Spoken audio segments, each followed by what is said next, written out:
Welcome to the Game of Life podcast, where we bring you inspiring softball stories, insightful tips from coaches and players, and explore how the game transcends its boundaries to become a metaphor for life. Whether you're a sports enthusiast, a casual fan, or someone just looking for inspiration, you're in for a treat. We'll unravel the tales that go beyond the scoreboard. Discover how perseverance and hard work on the field translates into resilience in your daily challenges. Learn about teamwork, leadership, and the unwavering spirit that fuels success, not just in sports, but in the game of life.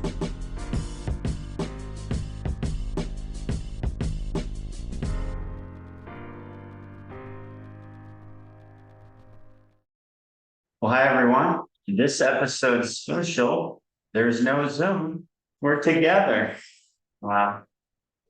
Alli's home for a little while. Yeah. And actually, we just got done with high school practice. She was a guest coach today. Yeah. We're in the press box right now, overlooking the field. The cover of this episode will be the field, so you'll see what we're actually looking at behind the TV or behind the computer right now. Yeah, I'm glad you had me. I was going a little stir crazy, not coaching or doing anything with softball for an entire week, so it fed my craving. And you can tell we were just out in the sun before we came in because my glasses still haven't adjusted. You'll see them get clearer through the episode. As we go on, and you'll realize it's not edited, because if it was, they might get dark again when I leave and come back. So this week's episode is about remembering to have fun. And we were just talking before we turn record on. It doesn't matter what level. It's easy to have fun when you started the game. Like everybody that plays softball, I mean, even if your parents are the ones that got you involved in the game, you're dancing on the infield, you're hitting fly ball, you're running around, you're hitting off the tee, running the wrong way on the bases. When you first start, it doesn't matter. But for some people, they forget what that feeling's like, and they let other things get in the way, other intangibles. And I think if you don't remember how to have fun and to have fun, you're not going to have the experience you think you're going to have. What do you think? Yeah, I agree. I think, when you think back to why you start doing anything, like let's just take any sport, for example. Like I remember I used to play soccer like every little kid does, and I would be dancing in the goal because I just thought it was fun. I'm like, I'm here to have fun, ball's getting kicked around, it's a nice day out, I'm having a good time. Like that's why we start anything. So I think especially as you get older and things get harder and there's just different aspects of your life coming in on you, you have to remember that you started for a reason. And you did it because you loved it. You love the game, whatever game it is that you play, golf, softball, soccer, anything. You started because you thought it was fun. And if there ever gets up to a point where you say, hey, I don't think this is fun anymore, you really have to check in with yourself and say why that is and if it's something you can work through. Because we can get to this, but the older you get, if you don't think it's fun anymore, it's going to feel like a job. And that's when people start to resent the game. It's really a life lesson that can go to anything in life. Like we're talking softball initially. I don't know which way it'll go, but if you have a career and you can't have fun, like in 6 months, you could change anything in your life. And in softball, if you don't like your situation or the team you're on or what position you play, your skill set, think about if you consistently worked at it for 6 months with the mindset of, I'm just going to get out there and have fun and make fun every day. It could be a much better experience. Yeah, and that's a great segue into the first thing I want to get into. This is something that since I heard it a few years ago, I think about in all aspects of my life. Shout out Jill Bovett, assistant coach at Hampton for a year. She told me this, and she said to our team when she was addressing us all the time, she said, there's a difference between having fun and making fun. And that really, really stuck with me because that goes for everything in your life. So let's take softball, for example. I know growing up, there'd be times we're driving an hour to practice and I'm thinking in my head, oh my gosh, I hope practice is fun today. I hope that coach has fun drills planned for us today. I hope that everyone's in a good mood. I hope, and notice how I keep saying the word hope. I hope this, I hope that. All these things I can't control, I'm basing if I'm gonna have fun or not and be happy or not. When she said have fun versus make fun, it totally twisted the way that I think about all that, because anything in your life, you can make it fun if you approach it the right way. Whatever drill coach is gonna give me in practice, I'm gonna make it fun. I'm gonna talk, I'm gonna support my teammates, I'm gonna get better. That's having fun. When you make fun, you have fun, but when we all just show up and say, oh, I hope I have fun today, usually that means no one's talking, no one's gonna communicate, and everyone's just a little bit on edge. And I think that goes for all aspects of your life. And I've been guilty of this because we had this conversation and I worked hard to change that this year with my own team. Team's not talking, they're not having fun, and then the coach yells, "Come on, let's have some fun out there." It's sure not gonna happen now. Yeah. So it can start from the top with reminders, it can start with examples, and it can start with even a challenging drill that has nothing to do with a fundamental for a game that everybody's getting up and cheering each other for and lifting each other up. And again, life lessons. Yeah, I think that goes for work too, like you said. When you go to work every day, I think about, for example, when I go to a drive-thru or I see a cashier who just loves their job and is having fun, that fills my bucket up. I enjoy seeing that and it makes my day better. They are doing the best they can with the situation they have and they're making fun at whatever they're doing. They're talking to their coworkers, they're asking me how what my day was. That's filling them up, which then fills me up, and that stuff's contagious, I think. It really is. I know even when I go get my morning coffee, I've got to know the people there. I walk there every morning. It's a place called Burn Dairy. And I have conversations every day, and there's a couple of them there. They just love their job. They're talking to everybody, they're having conversations, makes the time go by, it makes them feel important. They probably feel they're brightening other people's days. And that it's no different on the softball field. Whether I don't know what the expectation is, like, what's fun, having 2 hits? Or playing 1 inning, or winning the whole game, or winning. They're all in love, but you get 2 outs or single and now you're happy, but your team loses 3-1. Like, you feel like when you're trying to measure fun by a result, it's not, I don't think you can ever get there. Well, that's what I think, and that's a great point. You have to make little moments fun. You have to, so when we say make fun, it's I'm gonna go over to my teammate and we're gonna just have a little talk right now and joke around. My pitcher's struggling. I'm gonna go up there and make a joke to her. Hey, my teammate just got a sack bunt down. I'm gonna be the first one out of the dugout, giving her a hug, high fiving her, right? We're all getting pumped up. That's making fun. And those are just in little moments, right? Even if you lose by a run. Like, the game still should have been fun. The result's not fun and you're not happy afterward, but there should have been moments in it that you had fun. And I think one thing too, think about whenever you practice, what are you preparing for? A game. What does the word game mean? Fun. So that's the funniest part is, oh, I have a game today. Games are supposed to be fun. Why do families play board games? Why did you do stuff like that? Because it's supposed to be fun. And I think that gets missed out on. It's like, oh my gosh, I'm so nervous for my game today. It's totally normal, by the way. But I think we need to remember what the word game actually means. It's a game. You're competing between 2 people for something you've been preparing for. And it's a game at the end of the day. That was very important in our family's life. When Alli and her older sister started playing sports, it was soccer, of course, because you can play that when you walk. And Alli was always 3 steps behind the beehive. And her older sister Jenna just never moved, even if the ball hit her.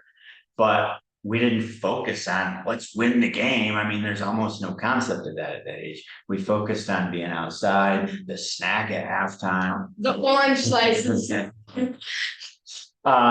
And over time, whatever it was, soccer or dance, or you tried cheerleading for a year, and basketball. Over time, it's just being out there, and we forget that it's so easy to transfer to a little kid. It's literally a game when you start. There's no concept of the wins and the losses. At some point, it was very soon for you actually, where I had to keep score of the game, where we're not really keeping score. But that's okay, and we'd have those talks. Now fast forward to high school or travel ball. And not only is it not fun for some of the kids, when they're done, they have to hear everything they could have done better from parents. So I see the parents in the stands, you can see them not having fun. You got the parent that doesn't want to talk to anybody way out in left field. You got the parent behind home plate judging every call by the ump. You got the parent behind the dugout trying to, talk to the coach and the players. You got the parent handing the snack and the Gatorade at every level. And I've been all those parents. So that's my question for you, right? Is how much of an athlete being able to have fun trickles down from your parents? I think so much of it. And again, we aren't confusing fun and competing. No, It can be the same thing. Matter of fact, it's fun. Like, I, just to go on that, to jump in, to me, being fierce and locked in is fun. Fun is not, oh, yay, go me, oh, this is so much fun. It's, no, I'm locked in, and that's what having fun looks like to me. So I just wanted to preface with that too. It's not, same thing with positivity. It's not sunshine and rainbows and I'm just bopping around like a bobblehead. It's, no, I'm locked in, and this is what I love about the game. I love competing, I love the process of it, that stuff's fun. But go ahead, I asked you a question. that's fine. If you think fun is winning or fun is doing well, I mean, of course, that's fun. But there's gonna be days that doesn't happen. If you're winning all the time, hitting all the time, and being successful all the time, that's a false sense because you're not competing in a level you should challenge yourself at. So you've got to get rid of the result and have fun in the process. The sunshine, the dirt, the teammates, the camaraderie, the diving for a play, even if it's an almost great play. And the more you focus on the fun of the process, the more great times you're gonna have in not just sport, but in life as well. Yeah, and this may sound cheesy too, but at every level I played at, I would think of, like, I would step onto the field before the game started, I would grab some dirt and I'd look around and I'd say, wow, my 7-year-old self would be so proud of me right now. They would dream about this. So it's almost, when I start a game, what right do I have to not have fun today? Because there's a ton of other little girls who would love to be in my shoes. I've worked so hard for this. 7-year-old me would be glowing if she knew I was standing here today. So just keeping that perspective, it's hard to be stressed and not have fun when you're practicing gratitude. So I think that's something too. Just always try to be grateful. When you step on the field, I know when I was in college, I stepped on the field, I'm like, man, this is cool. And that also just helped me play lighter and have more fun. Well, it's funny segue again, because I was gonna touch base on that. When you're with a group of like people, you think what's common, that you think something's common that really isn't. So, you're on a travel team. Most people don't run around the country playing softball games. Yeah, I forgot to tell you that. But you begin to think it's normal. So instead of having that perspective of the travel, the competition, get a meaning for how big the country is and just how many people play a sport, you start focusing on, well, that girl's got more hits than me, or that girl's up more. I should be shortstop, not that girl. When am I gonna get recruiting? Yeah. And then you play in high school, and it's easy to say, I should be the catcher, I should be the starting pitcher, but you're still a small group of kids in a bigger school. And then when you go to college, depending on what level, you're talking anywhere from like only 6% to 1.5% of all the people you're around are doing what you're doing. And it's so easy to lose the focus and the fun. And that's when it should be the most fun, because your younger self would just be glowing. Yeah, I totally agree. I think the one other piece I want to dive into too is how much of a role coaches play in their kids being able to have fun. I think because of the coaches I've had, the coaches you've seen me had, the coach you are, the coach that I now am, I think sometimes coaches don't understand how big of a role you play in your athlete's life. So for example, I've had coaches in the past who made me question my character for how well I played, I've had coaches say straight up to me, you're never gonna play in college if you play like that. And that's coming from a travel coach who we're paying money to help me get recruited. So that makes you feel absolutely deflated. And there was, honestly, I'm gonna be so honest right now, there was a point in my career where I'm like, I don't know if I want to do this anymore because I was not having fun. And that breaks my heart to say, because that would have been devastating because of all of the experiences I've had. But I just want to say that to any coaches out there, like, you play such a big role in the experience that your athlete's gonna have.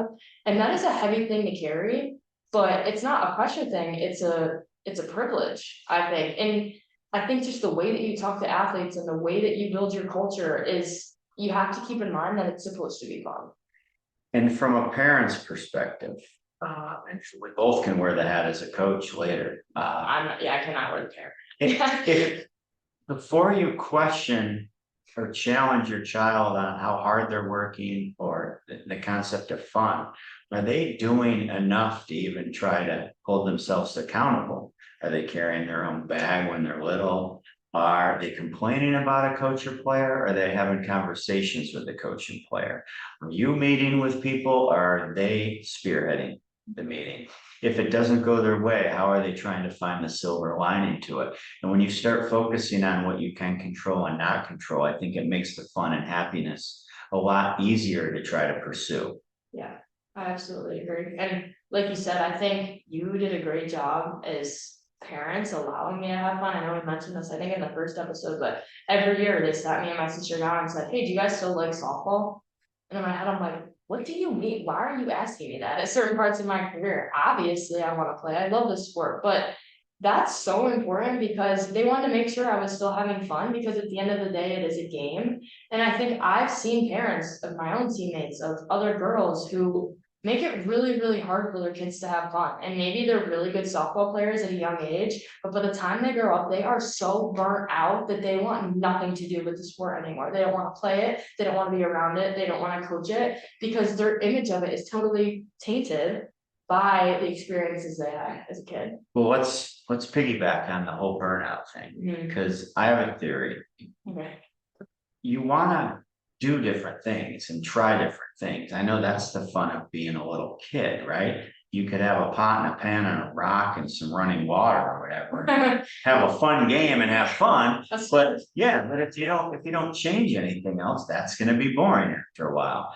And I think the burnout almost is when people just would rather be trying other things. So even though you love the game, if you're not able to try other things along the way, and I'm not talking don't sacrifice for your sport or you're not committed to your sport, but when you're never allowed to try anything else, whether it's another sport, whether it's another hobby, whether it's even going to a friend's birthday party or an event at school, because you're so committed to what you're doing, that's when the burnout is. Yeah. And I feel bad when players stop playing because they're burnt out or they're not having fun anymore. Every player should stop playing because it's just time for them to retire. Maybe you retire after rec league. Maybe you retire after high school. Yeah. Maybe it's junior college. It's okay, but I like it when people leave on their own terms. There's no resentment later or regret later. And if you can't find the balance and have the fun and you're always just sacrificing, I think that's when the burnout. I couldn't agree more. And I think playing multiple sports is probably one of the best things you can do as a young athlete because for me, I played basketball growing up and I love basketball to the point where I even questioned playing in college at some points. I loved it so much.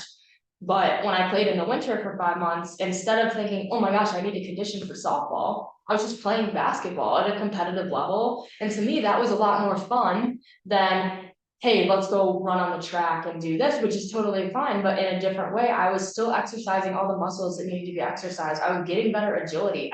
To this day, I think that it made me a better softball player playing basketball. And the other thing I want to touch on too is it teaches you how to compete playing on different sports teams. And the thing I'm going to say that might be a little controversial, but I think it's super important is I've seen people a lot. Like I believe that whatever season you are in is your priority, right? So what I mean by that is I've seen people in basketball season going for a sectional title with their high school team, something they've been working for. Basketball season is like 5 months long, something they've been working for 5 months. But you have a softball coach over here saying you're gonna miss our weekly Sunday practice in the off season, that you're not committed to the softball team. In my head, I will never be able to wrap my head around that because you are going for a sectional championship. Someone, yeah, it's not softball, but it's something that you've worked toward and you owe your team that because you're in basketball season. You know what I mean? Yeah, well, I'm thinking in my head of my current high school team. My best athletes play multiple sports, and any drill I do in practice, they're just ready to get after and compete because there's no just go practice with your team in the winter time and do some strength and conditioning and say hi to everybody and hit in the cage. That's valuable. You need reps. And most of them are doing that while they're playing their winter sport on a Sunday or whatever. What you can't sharpen people's competitive edge if they're not competing. So to think you can't play other sports, not only is it healthier, it makes you stronger, you're constantly competing. That's what you want. Yeah. And that's fun. I think the point I'm making is just coaches, when going back to you hold a lot in your hands, just be flexible. For example, if you know that a girl on your team really wants to play college softball and you're in basketball season early on and you have a Wednesday practice and she says, hey coach, I got a showcase and it's a really, really good opportunity for me in my future. Here's no, they're not failing, skipping practice. I just think it's you have to have a mindset where you want what's best for the kids on your team and you set your ego aside and you say, hey, what's best for them? Or did they approach me in the right way? Did they communicate it? Did their mom and dad tell me? Or did they come up to me at practice 3 weeks in advance and say, hey, this is a really cool opportunity? And I think that all goes back to having fun. When coaches support you and appreciate you and want the best for you like that, it gives you more room to have fun and not be so on edge all the time.